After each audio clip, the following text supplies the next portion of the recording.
अशोक चव्हाण ने पूरे बिल्डरों को जगह बेच दी है। गर्म जब मोर कह रजा वो सब्र होता है, गर्म जब मोर कह रजा वो सब्र होता है, तो कोई जाबाज ही मैदान में खड़ा होता है। जिसको चुनती है मशीयत किसी मकसद के लिए, उसका अंदाज ही सबसे जुदा होता है। माननीय प्रताप पाटिल चिखलीकर साहब। तो इस एरिया का टाइगर और फाइटर मोहम्मद मुफीद भाई, तो नांदेड़ में जो हुकूमत कर रहे हैं ये इनकी मेहरबानी है कि रास्ते से चल नहीं सकते, खड्डे में रास्ता है, रास्ते में खड्डा है, ये पता नहीं चल रहा है, तो उसकी वजह से देर हो चुकी है। हम यहाँ किसी को गालियां देने के लिए खड़े नहीं हैं, हम किसी के खिलाफ बोलने के लिए खड़े नहीं हैं, मगर सच बोलने के बाद किसको अगर बुरा लगता है तो हम उसको कुछ कर नहीं सकते। आज यहाँ अपने कारपोरेशन में हुकूमत किसकी थी? कांग्रेस पार्टी। कांग्रेस पार्टी नांदेड़ की कौन चलाते थे? अशोक चव्हाण। अशोक चव्हाण के कौन साथ रहते थे? यहाँ के लोगों की नाली रोक के गरीबों के घर में पानी छोड़ने वाले नेता यहाँ की कांग्रेस देखते थे।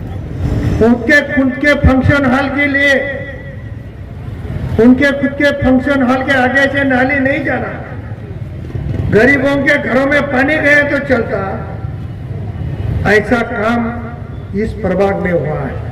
हमारे डॉक्टर अर्चना कौसर जी ने, हमारे चारों उम्मीदवार ने इस प्रभाग में क्या करना है, ये अपना बायोडाटा, ये अपना काम करने का जाहिरनामा आपके सामने रखा है। आज तक यहाँ के लोगों के लिए कब्रिस्तान क्यों नहीं हुआ?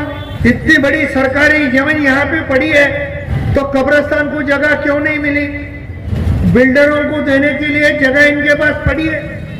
आज नांदेड़ में हर मौके की जगह, ये अभी जो बीजेपी में गए अशोक चव्हाण ने पूरे बिल्डरों को जगह बेच दी है। नांदेड़ की हर जगह बेच के, हर जगह बिल्डर को देके, एक एक बिल्डर के साथ 300, 400 करोड़ रुपए इन्होंने कमाया, और वहां करोड़ों रुपए कमाकर ये लोग हजारों में खर्चा यहां करना चाहते हैं और आपका वोट लेना चाहते हैं। इससे थोड़ा संभल के रहने के लिए, ये गुजारिश करने के लिए हम लोग आपके सामने आए। आज नांदेड़ की क्या हालत है? मैं पहले भी मुकेश भाई आपके प्रभाग में आ चुका हूं, वहां तो मुझे लोगों ने बताया कि घर का पानी नाले में जाता नहीं, नाली का पानी घर में आता है। ये तो पहली कारपोरेशन है, अभी इनका तो पुतला खड़ा करना चाहिए कि नाली का पानी घर में नहाने वाले लोग वो भी आज खड़े हैं, वो भी सोचने की जरूरत है। नाली नहीं है, पीने को पानी नहीं है, लाइट के पोल नहीं है, ये सब कौन कर सकता है? आज अजीत दादा पवार साहब के नेतृत्व वाले राष्ट्रवादी में हम काम कर रहे हैं। अल्पसंख्यक डिपार्टमेंट अजीत दादा के तरफ है। अल्पसंख्यक डिपार्टमेंट के मिनिस्टर खुद अजीत दादा पवार है। लाडली बहन योजना चलाने वाली अदिति तटकरे ये राष्ट्रवादी कांग्रेस की मंत्री है। मदद पुनर्वसन डिपार्टमेंट जो बाढ़ आती है, घरों में पानी जाता है, आज आपातकालीन स्थिति में मदद करने वाला खाता भी अभी अजीत दादा पवार साहब के पास है। मेरी आपसे गुजारिश है कि जो पहले 25 साल में जो काम हुए नहीं, वो करने का वादा हम यहाँ करने आए हैं। मेरी आपसे गुजारिश है कि हमारे जो 4 उम्मीदवार हैं, इनका 15 तारीख तक आप ख्याल रखो। 15 तारीख के बाद ये सब आपका ख्याल रखेंगे। आपके यहाँ नाली, आपके यहाँ रास्ता, आपके यहाँ लाइट, ये सब करवाने की जिम्मेदारी इन लोगों की रहेगी। और इनके पीछे पूरी ताकत अजीत दादा पवार साहब के नेतृत्व वाली राष्ट्रवादी कांग्रेस। आज कुछ लोग आ रहे हैं, मतलब दूसरे पार्टी के बारे में ज्यादा नहीं बोलना चाहता हूं, कौन किसकी बी टीम है, कौन किसकी सी टीम है, ये पूरे शहर को पता चला है। और बी टीम के बारे में ज्यादा बोल के आपका वक्त भी नहीं लूंगा। पोकरना जी ने तो इतना बोल दिया कि जिसकी जरूरत यहाँ ज्यादा नहीं थी वो बी टीम यहाँ, पोकरना जी, यहाँ बी टीम का कोई काम ही नहीं है। यहाँ अभी सिर्फ लोग सोच रहे हैं कि घड़ी वाला कैसा जीतना चाहिए। आज हैदराबाद महानगर पालिका हॉस्पिटल में सोनोग्राफी की मशीन लाने की ये भूमिका राष्ट्रवादी कांग्रेस पार्टी के हमारे उम्मीदवार की है। उन्होंने यहाँ अपना जाहिरनामा में लिखा है कि ये सुविधा करनी चाहिए। मैं आपको दावे के साथ बोलता हूं, हमारे 4 उम्मीदवार आप जिताओ, 1 महीने के अंदर ये मशीन ला के बिठाने का काम ये प्रताप पाटिल चिखली कर आता है। अरे लोगों को सुविधा चाहिए, लोगों को काम चाहिए, और काम करने वाली पार्टी राष्ट्रवादी कांग्रेस पार्टी है। क्या दूसरा मुद्दा उठाया गया, नांदेड़ महापालिका हॉस्पिटल में 1 करोड़ बजट की मंजूरी देकर पहली बार NICU की मशीन की सुविधा करेंगे। हमारे आशिया कौसर जी खुद डॉक्टर हैं, उन्होंने एस्टिमेट किया होगा 1 करोड़ का। मैं हमारे बहन डॉक्टर को बोलना चाहता हूं, 1 करोड़ से भी ज्यादा लगे तो उतनी रकम हम यहाँ उपलब्ध कराएंगे और वो भी मशीन बिठाने का हम करते हैं, खाली बोलते नहीं है। आज कन्नार में जाओ, लोहा में जाओ, जो जो बात हमने लोगों के सामने रखी है वो करके दिखाया है। 25 साल से यही नहीं करते आए, या जिन जिन नेताओं के भाषण हुए 25 साल से वही टेप चल रहा है। हमको ये करना है, 1 बार वोट दो। हमको 1 बार करना है, 1 बार वोट दो। हमको ये करना, अरे कितने बार वोट मांग रहे। अच्छा हो गया तुम डर के मारे क्यों ना हो बीजेपी में ही चले गए, ये आने का तुम्हारा बंद हो गया, नहीं तो और भी आके वही बोलते। पर मुझे एक बात आपसे कहना है कि जिस अशोक चौहान को आपने इतना बड़ा किया, 50 साल मुस्लिम वोटों पे उन्होंने राज किया, 50 साल दलित वोटों पे उन्होंने राज किया।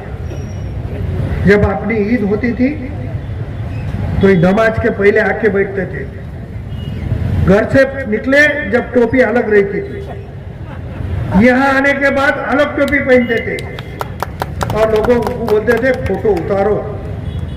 कि उस नेता को आज तुम्हारे वोट से इतनी नफरत क्यों हो गई, ये पूछने की बारी है। अब तुम ऐसे टोपी पहनाओ कि जिंदगी भर याद रखना, ये भी लोग टोपी पहनाते तो जिंदगी भर याद रखते हैं कि टोपी आपको पहनाना पड़ेगा। ये नफरत क्यों आने लगी, क्या वजह हुई, क्यों तुम पार्टी छोड़ भागे, पार्टी में जाने की वजह क्या थी? अरे मैं तो हर जगह पूछता हूं कि जिस कांग्रेस ने तुमको मुख्यमंत्री बनाया, उस कांग्रेस से तुमने गद्दारी क्यों की? मगर आज तो वो बोल नहीं सके कि मैं ये डर के मारे पार्टी छोड़ के गया।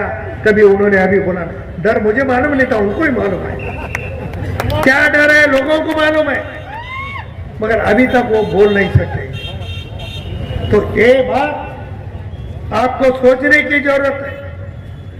मुझे बहुत सारी बातें आपके सामने रखना है। ये होगा, ये होगा, जो रहा वो बोलता हूं, कोई बात नहीं। और जो बचा है, जो 35 साल वो कर नहीं सके, तो ये 4 उम्मीदवार जीतने के बाद ये प्रताप पटेल आज यहाँ जबान दे के जा रहा है, 5 साल में मैं करके बताऊंगा।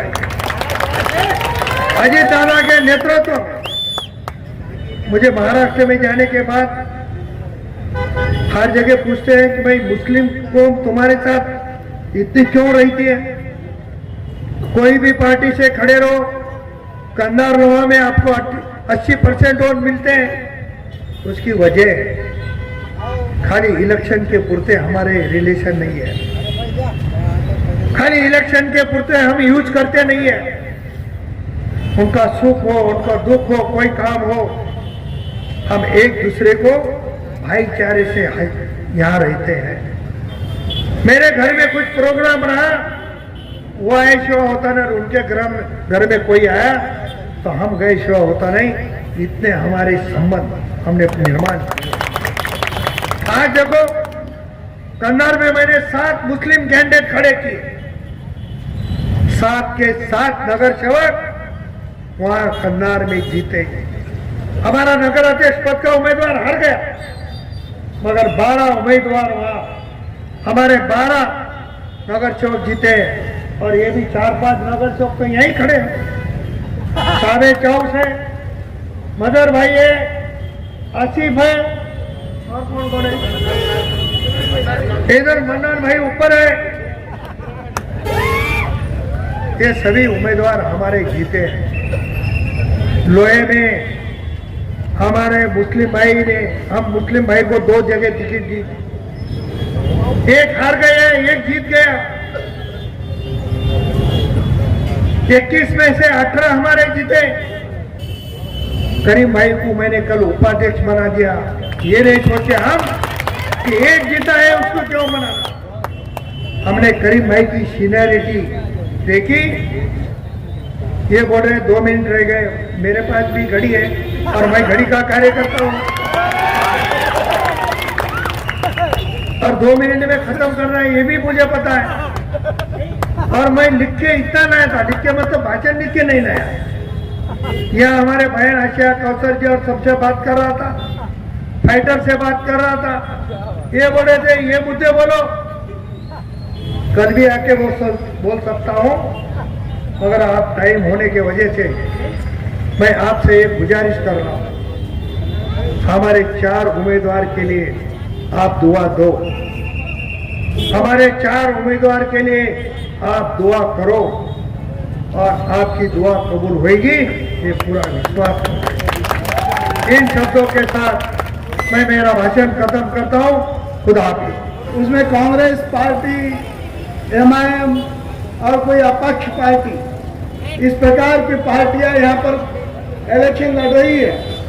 कांग्रेस पार्टी यह इलेक्शन लड़ रही है, लेकिन हुकूमत से उनका कोई लंबे अरसे तक उनका कोई संबंध नहीं है। न महाराष्ट्र में उनकी सत्ता है, न उनकी देश में सत्ता है। बेमान ने नांदेड़ की शहर के पूरी तमाम मुस्लिम भाइयों के, हमारे कार्यकर्ताओं को छोटा करने का काम किया। ये बिकाऊ है, ये भोगता है और बाद में काटता भी है। ख्याल में रखो, भोगने के लिए रखे। हमारे बड़े नेता ने इसको भोगने के लिए यहाँ आए। हमारे अवेशी साहब इतने बड़े नेता है, लाख 2-2 लाख की सभा में भाषण करने वाले, गली गली में घुसकर भाषण कर रहे हैं। हमारे यहाँ के कार्यकर्ताओं को गिराने की बात कर रहे हैं। अरे किसके इशारे पर? महाराष्ट्र गवर्नमेंट के नेताओं के, यहाँ के नेताओं के। अरे आप बिकाऊ माल है, ये सब लोगों को समझ चुका है। आप लोग यहाँ पर आकर हमारे मुस्लिम जो भी नेता छोटे मोटे फिर मुकीद हो, हमारा सत्तार है, कोई वो हम दोस्त है, लेकिन सत्तार को भी मैंने कहा हूँ, इस गांव में हमारे जो भी मित्र लोग 10-12 कारपोरेटर राष्ट्रवादी कांग्रेस के साथ में आने के लिए बात चल रही थी। ऐसा क्या हो गया रात में? एक रात में सभी कारपोरेटर जो अच्छा हमारे कार्यकर्ता थे, एमआईएम में रात भर में कैसे क्या चले गए? पूरा खर्चा इनका कौन उठा रहा? अच्छे पैसे वाले लोग, अच्छे इज्जतदार लोग रात भर में। हमारे में हिंदुओं में भानामती बोलते, वो करने के बाद आदमी का दिमाग काम नहीं करता। इन लोगों को घसे, क्या घसे मालूम नहीं, इज्जतदार लोग। और लोगों को आपको कौन सी नजर से देख रही है, देखिए। अजीज दोस्तों, आपको मालूम है, आपने इस कांग्रेस के दौर में इस हिंदुस्तान की मैं बात कर रहा था, लेकिन मैं आपको अब नांदेड़ की तरफ लेकर आता हूँ। आपने महापौर चुन के दिए, आपने स्टैंडिंग चेयरमैन चुन के दिए, आपने बड़े बड़े ओहदों पर बिठाया। 30 साल से 35 साल से आपने यहाँ पर ये महापौर और उनके फर्जंद डिप्टी मेयर और यहाँ पे स्टैंडिंग चेयरमैन और क्या क्या विरोधी पक्ष नेता, ऐसे कई उनको ओहदों पर फाइज किए। लेकिन आप जानते हैं आपके लिए क्या काम किए। आप देखिए कि इस वार्ड में कितना बुरा हाल है। 12 नंबर प्रभाग में आप देखिए कि यहाँ पर कोई गार्डन नहीं, हमको हमारे बच्चों के लिए कोई गार्डन नहीं, हमको हमारे बच्चों के लिए कोई एक इंग्लिश स्कूल नहीं, हमारे अपने बच्चों के लिए कोई एक प्ले ग्राउंड नहीं। आपको मालूम होना चाहिए, आपने जब चुन कर दिया है तो क्या खाली एक रोड नाली के लिए चुन कर दिया? अजीज साथियों, रोड बनाए, नाली बनाए तो वो भी उल्टी नाली, उसका पानी बैक मारता है और घर में वापिस आता है।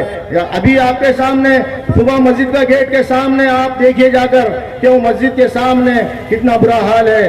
आज वहां पर हजारों लोग नमाज पढ़ते हैं, इबादत के लिए जाते हैं, तो आप देखिए वहां पर कितना बुरा हाल है। जब ये लोग 30 साल से जा रहे हैं तो क्या इनके हमने मनगढ़ पकड़ा था काम नहीं करने के लिए? क्यों काम नहीं किया आप ये पूछिए। जब आपके पास आएंगे तो आप ये सवाल करना कि मस्जिद के सामने का काम क्यों नहीं हुआ। यही नहीं कि ये जो कांग्रेस है, कांग्रेस ने हमेशा झांसा दिया, ये हमारे बागवान बिरादरी भाई, इनके लिए कोई फ्रूट मार्केट, कभी कहते थे कि हम यहाँ पर फ्रूट मार्केट देंगे, कभी भाजपा के लिए मार्केट देंगे, लेकिन आज तक झांसे देते गए और हमारे बागवान बिरादरी भाई जो भी है उनके लिए कोई काम नहीं हुआ। वो उन्होंने अपने अपने तौर पर अपना मार्केट बना लिया। अजीज साथियों, यही नहीं, ये हमारा सैयद शेर अली, ये नारियल फोड़ू इसको समझता नहीं और ये अब उस वार्ड से दूसरे वार्ड में आया। इसको समझना चाहिए कि ये जंप क्यों किया इन्हें। आपको मालूम है कि ये वार्ड नंबर 11 में था, अब वार्ड नंबर 12 में आया। अरे भाई, आप अगरचे काम करते थे वार्ड में तो अभी उसको ये कहा गया कि वार्ड नंबर 11 में अगरचे आप आएंगे तो हम तुम्हारी ताजपोशी करेंगे।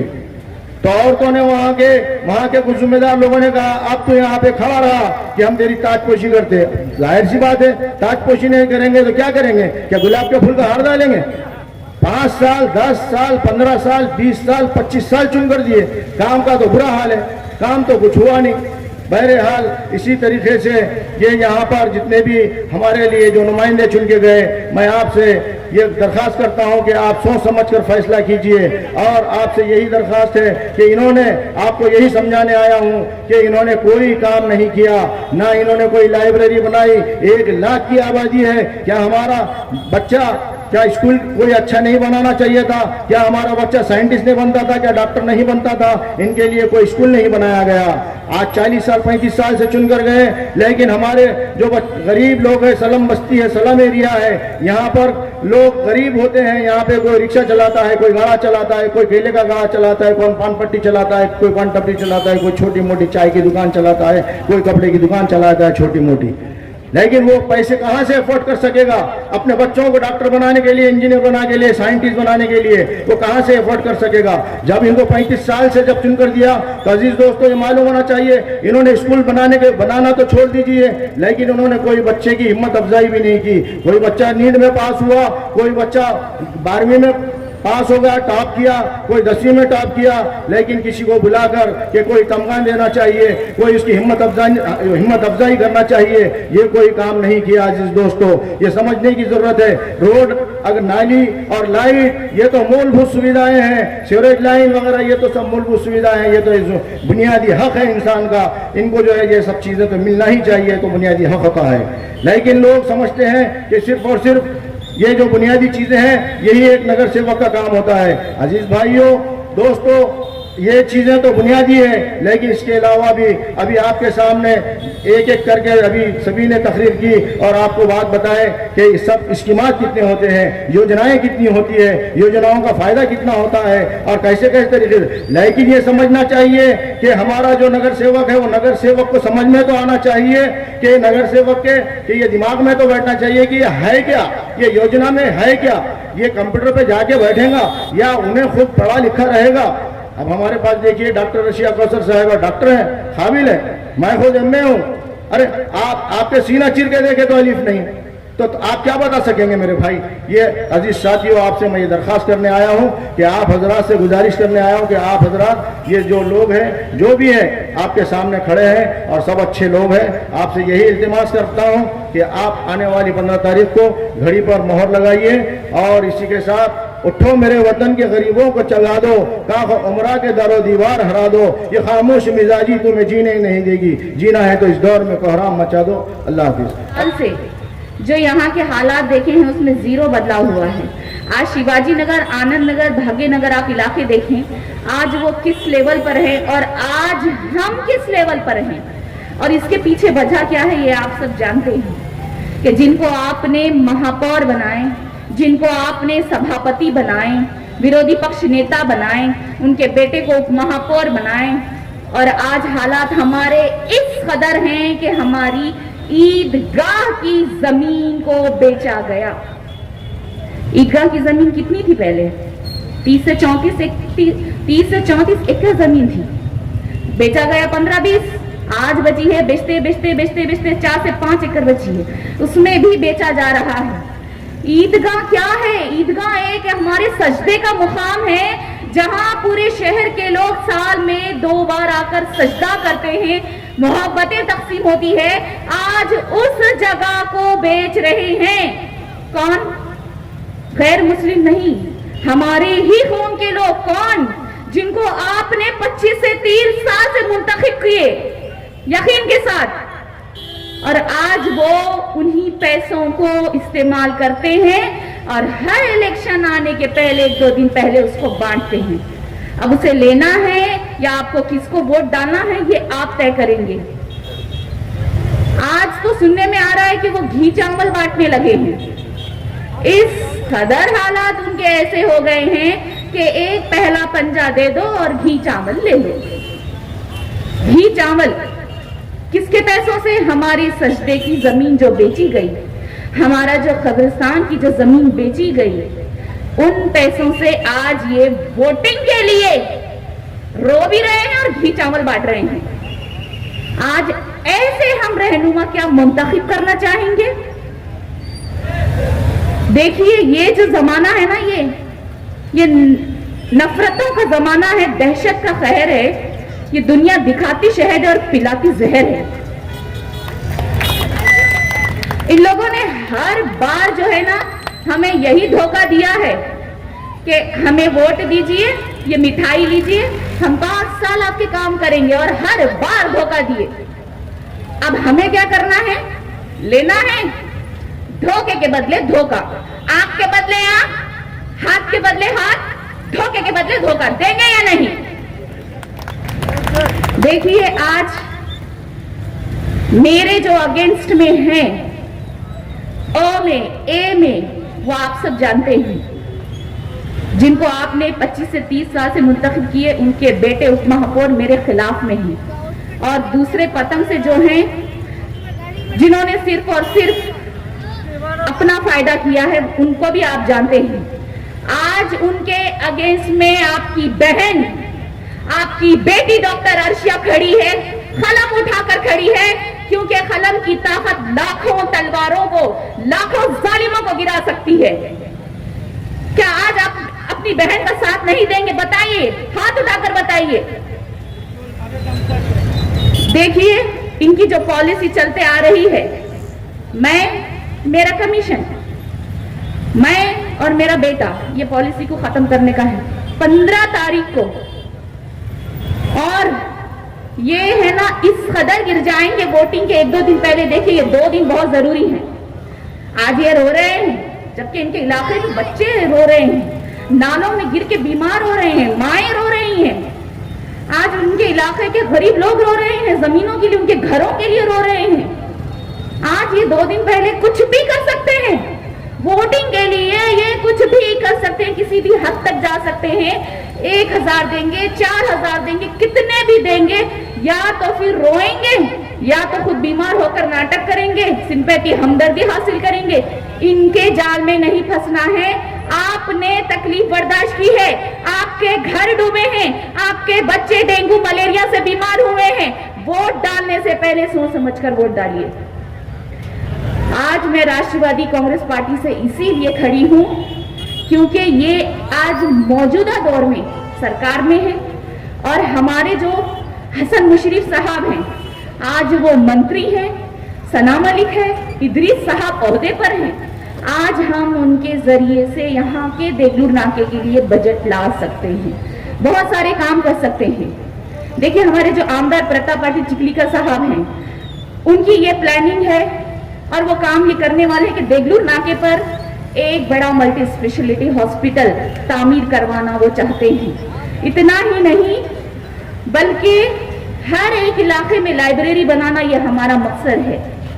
देखिए मैं यहाँ पर सिर्फ भाषण नहीं कर रही हूँ, मैंने 5 साल खिदमत अंजाम दी है। जैसा कि आप सब खुद जानते हैं कि पानी की टाकी जो हॉस्पिटल है हैदराबाद महापालिका, वहां पर सोनोग्राफी मशीन मैंने लेकर आई हूँ। ईदगाह के बाजू में जो खंडर जगह थी जिनके ऊपर ये कब्जे करने वाले कब्जा करना चाहते थे, उस जमीन को मैंने गरीबों के लिए वहां पर जो है स्कूल महापालिका स्कूल नंबर 13 मैंने तामीर करवाया। ये आपको तय करना है कि आप किसको वोट देना चाहते हैं। क्या उनको जिनके बच्चे नालों में गिर के बीमार हो रहे हैं, हॉस्पिटल्स में भर्ती हो रहे हैं, या फिर उस बहन को जिस बहन ने आपके बच्चों के लिए 1 करोड़ का NICU हैदराबाद हॉस्पिटल में लेकर आई है। आज हम सब सिर्फ और सिर्फ आपके काम करने की नीयत से यहाँ पर हैं। मोहब्बत कौन करता है, सियासत कौन करता है।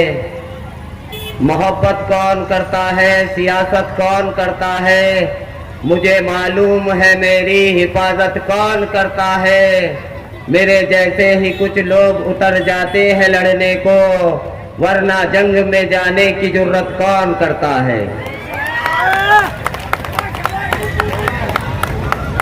मेरे दोस्तों, बुजुर्गों और अजीज साथियों, इलेक्शन का सीजन चालू है, दौर चालू है और प्रचार का कुछ वक्त बाकी है, बचा हुआ है और कल तक के है। कल ये वक्त खत्म हो जाएगा। मैं आप लोगों से ज्यादा कुछ नहीं कहूंगा कि वक्त की कमी है। चंद बातें आप लोगों के सामने रखूंगा। इलेक्शन जो आज तक के लोग जीतते हुए आए हैं, जिन लोगों ने आज तक के जो काम करे हैं, तो अब इस इलेक्शन के वक्त में ऐसा मामला क्यों पेश आ रहा है कि एक एक वार्ड से 20-20, 25-25 लोग खड़े हो रहे हैं। ये क्यों हो रहा है? क्या बात है? ये क्या मसला है? क्या इलेक्शन को लोगों ने कारोबार बना लिया, कारोबार का सिस्टम बना लिया? वरना अगरचा खिदमत का मामला होता तो लोग एक बार जिसको चुन के दे देते और वो काम अच्छे करता तो उसका इंतजार करते, ये सारे झमेलों की जरूरत ही नहीं पड़ती। मैं इससे पहले जमात के अंदर गया, मेरा वेल्डिंग का काम है। जमात में गया तो एक आदमी का बहुत अर्जेंट काम था, तो उसने 40 दिन तक के उसके काम को रोक दिया। फिर आने के बाद मुझे बताया गया कि भाई हमने तुम्हारे वास्ते काम को रोका। कहा भाई भोजनों से करा लेना था। कहा नहीं, आप जो काम करते वो बहुत अच्छा करते। तो आज जो इलेक्शन का मौका है, हम इलेक्शन के अंदर किसी को उम्मीदवार खड़े करके चुन के ला रहे हो, तो क्या मसला है कि हमारे काम सही हो जाए। मुझे भी अल्हम्दुलिल्लाह पाकिस्तान नगर से नौजवान बच्चों ने मशवरे के जरिए से खड़े किया। मैं रोज मजदूरी करने वाला, काम करने वाला आदमी हूं। मैं इलेक्शन के अंदर उतरा हूं। मेरी कोई नीयत नहीं है कारोबार करने की, मेरी कोई नीयत नहीं है पैसा कमाने की, क्योंकि मेरी ख्वाहिशें छोटी है। जमीन से जुड़ा आदमी हूं, ख्वाहिशात छोटी है, बड़ी ख्वाहिशात नहीं है मेरी। और आज जो लोग इलेक्शन लड़ रहे हैं, इलेक्शन में ठहरे हुए हैं, इनकी उम्मीदें और इनकी ख्वाहिशें बहुत बड़ी है। इतने थे अरमा मेरे, हर अरमा पे दम निकले, बहुत निकले अरमा मेरे, फिर भी अरमा कम निकले।